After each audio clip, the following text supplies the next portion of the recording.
If you've been listening to this show for a while, you know that I have been a longtime skeptic of the pharmaceutical industry. Now, of course, pretty much everyone claims to be a skeptic of the pharmaceutical industry. People on the left are predisposed, you would think anyway, to hate Big Pharma because it's a multi-billion-dollar industry, which you can put the word big in front of, and that means that it's evil.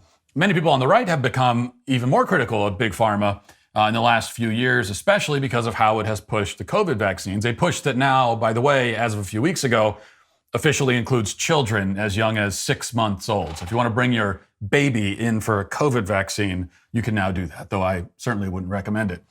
And yet, a large preponderance of both groups, even while usually assuming a kind of skeptical posture towards this industry, will let Big Pharma entirely off the hook when it comes to psychiatric drugs. As of 2021, nearly 65 million Americans had been prescribed at least one psychiatric drug. Think about that for a second. 65 million Americans. Just 5 years before that, the number was 40 million. 40 million was already sky high. In 5 years, it's gone up over 20 million.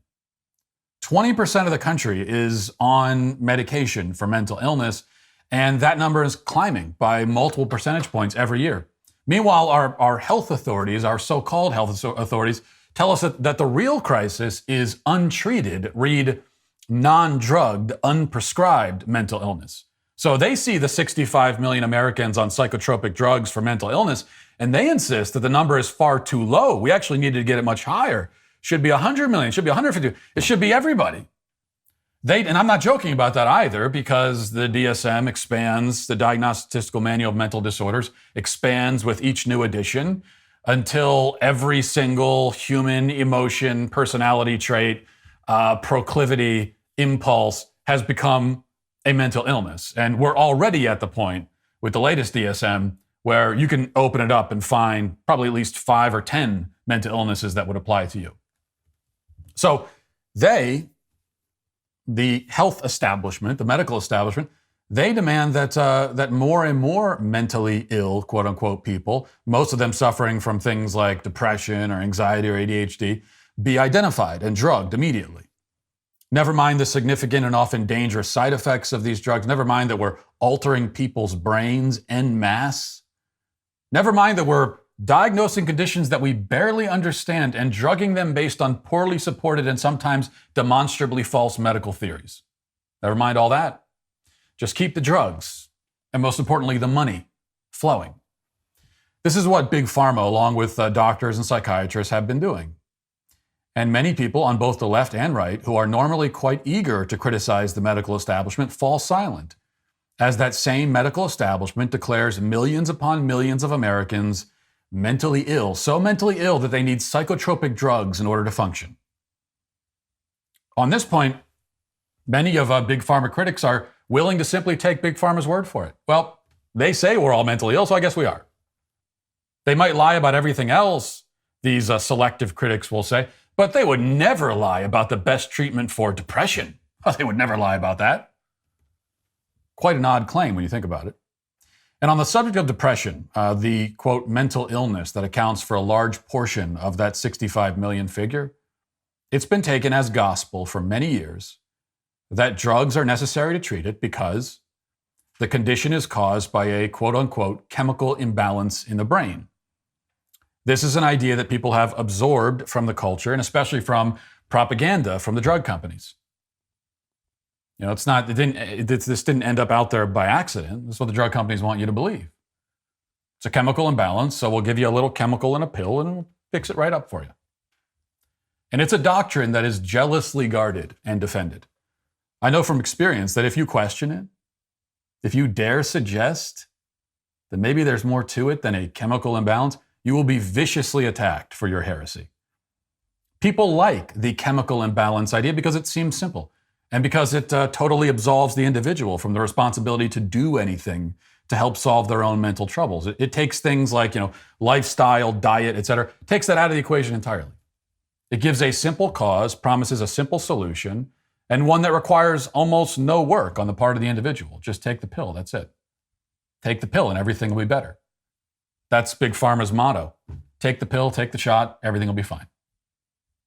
You solve your depression with a magic pill. Big Pharma makes billions, win-win for everybody, right? Well, wrong. The problem with the chemical imbalance idea, the one that has led to millions of people being put on psychiatric drugs, the one that has put billions and billions, hundreds of billions into the pockets of Big Pharma, the problem with that idea is that there was never any evidence to support it. It's a marketing slogan. It's not a medical diagnosis. And a study that was just released this week, this is a truly, I don't use this phrase very often in a non-ironic way, but it is a bombshell study, reported by The Guardian, finally blows the lid off of the whole scam. Here's the headline. Little evidence that chemical imbalance causes depression, UCL scientists find. Reading now from the study, it says, scientists have called into question the widespread use of antidepressants after a major review found no clear evidence that low serotonin levels are responsible for depression. Prescriptions for antidepressants have risen dramatically since the 1990s, with 1 in 6 adults and 2% of teenagers in England now being prescribed them. Millions more people around the world regularly use antidepressants. Quote, many people take antidepressants because they've been led to believe their depression has a biochemical cause, but this new research suggests that this belief is not grounded in evidence. This according to the study's lead author, Joanne Moncrief, a professor of psychiatry at University College London and consultant psychiatrist at Northeast London NHS Foundation Trust. Quote, it is always difficult to prove a negative, but I think we can safely say that after a vast amount of research conducted over several decades, there is no convincing evidence that depression is caused by serotonin abnormalities, particularly by lower levels or reduced activity of serotonin. Thousands of people suffer from side effects of antidepressants, including the severe withdrawal effects that can occur when people try to stop taking them, yet prescription rates continue to rise. We believe this situation has been driven partly by the false belief that depression is due to a chemical imbalance. It is high time to inform the public that this belief is not grounded in science. So it would seem that Big Pharma has made billions of dollars fixing a problem that does not exist. Depression certainly exists, don't get me wrong, but depression caused by a chemical imbalance is a myth. And it is a mythical creation that the antidepressants are meant to fix. It's something the pharmaceutical companies have made up, a problem they made up and then gave us the cure for. Reading more from this report, which is just more and more damning for the pharmaceutical industry as you go along, it says, in the new analysis, researchers said 85 to 90% of the public believes depression is caused by low serotonin or a chemical imbalance. Most antidepressants are selective serotonin reuptake inhibitors, originally said to work by correcting abnormally low serotonin levels. The review published in the journal Molecular Psychiatry looked at studies examining serotonin and depression involving tens of thousands of people. One of the findings was that research comparing levels of serotonin and its breakdown products in the blood or brain fluids did not discover any difference between people diagnosed with depression and healthy people. The authors also looked at studies where serotonin levels were artificially lowered in hundreds of people and concluded that lowering serotonin in this way did not produce depression in hundreds of healthy volunteers. Other studies looked at the effects of stressful life events and found that the more stressful life events a person has experienced, the more likely they were to be depressed, showing the importance of external events. Who would have thought? Apparently, external events, the things that happen to us in our lives, the events that we're a part of, the things that we suffer from, the things that we encounter, like all of that, your everyday life, these have a deep and lasting effect on our moods and our emotions and our mental states. Now, of course, even with this study, or rather without this study, debunking the chemical imbalance theory, which was never really a theory actually, but more of an unproven and arbitrary guess. But before the study was even published, it was already obvious that the chemical imbalance idea made no sense. For one thing, in order to diagnose an imbalance, we must first have some idea of what the correct balance is supposed to be. And yet none, I would wager to say, none of the 90% of the public who believes in the chemical imbalance can articulately explain what sort of balance we're supposed to have in our brains. Oh, there's a chemical imbalance. Oh, really? Well, so what is our balance supposed to be exactly? What's like the ideal balance? Well, I don't know. I just know that it's imbalanced. And even if we did know what sort of balance we're supposed to have, how exactly do they diagnose the imbalance? I mean, do they diagnose it at all? Out of all the millions of people prescribed antidepressants, were any of them given a brain scan or a blood test or any other sort of physical medical test to confirm that this imbalance existed before it was treated? Like, these are drugs that are supposed to treat a physical problem. Did they ever do anything to confirm the existence of the physical problem inside the individual before giving them the drugs for it? No, never. Well, that's odd. If depression is simply biochemical in origin, then why isn't it diagnosed on a biochemical basis? If it's a simple physical ailment, why isn't it confirmed physically before being treated as if it's simply physical? These are the kinds of questions we could have been asking all along, but hardly anyone ever did. I want to read one last part of this report because it's important. It says, according to the research, there is also evidence from other studies that antidepressants may actually induce low serotonin in the long term. It may actually create the problem it's supposed to fix. Quote, our view is that patients should not be told that depression is caused by low serotonin or by a chemical imbalance, and they should not be led to believe that antidepressants work by targeting these unproven abnormalities.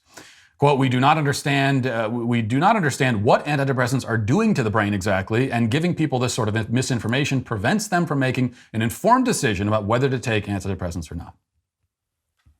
They don't understand exactly what these drugs are doing to the body, but they prescribe them anyway. That's another thing that I've been saying for years. The people giving these drugs out don't actually know exactly what they do, because the human brain's a complicated place.